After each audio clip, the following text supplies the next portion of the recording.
यदि तपाईहरुले PCL health रिलेटेडको कुनै पनि प्रोग्राम जस्तै नर्सिङ, ल्याब टेक्निशियन जस्ता कोर्सेसहरु पढ्नु भएको छ र साथसाथै तपाई चाहिँ 2022 को पास आउट हुनुहुन्छ, यो प्रोफाइल लिएर तपाई एकदम कन्फ्युजनमा हुनुहुन्छ, म चाहिँ कुन कन्ट्री अप्लाई गर्ने, अब चाहिँ मैले प्रोसेस गर्दाखेरि कहाँबाट कसरी सुरु गर्ने, कुन डेस्टिनेसनलाई चाहिँ प्रायोरिटाइज गर्ने भन्ने तपाईसँग धेरै क्वेरीजहरु छ भने तपाईहरुको लागि चाहिँ युके चाहिँ बेस्ट डेस्टिनेसन हुन्छ।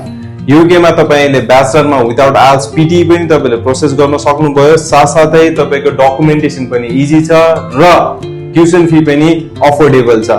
तपाईले युके मा हेल्थ रिलेटेड के प्रोग्रामहरुमा पनि इनरोल हुन सक्नुहुन्छ र आउने इन्टेकमा यदि तपाई त्यस्तो खालको युनिभर्सिटी र कोर्समा चाहिँ इनरोल हुन चाहनुहुन्छ, तपाईले चाहिँ प्रोसेसिङको पार्टहरु बुझ्न चाहनुहुन्छ, डकुमेन्टेसन के कसरी गर्ने भनेर चाहिँ तपाईहरुले सरसल्लाह लिन चाहनुहुन्छ भने हामी VETU इन्टरनेशनल स्टडीज नयाँ बानेश्वरमा लोकेटेड छौं। तपाई हाम्रो अफिस भिजिट गर्न सक्नुहुन्छ, साथसाथै तपाईले दिएको नम्बरमा कन्ट्याक्ट गरेर आफ्नो क्वेरीजहरु पनि एड्रेस गर्न सक्नुहुन्छ।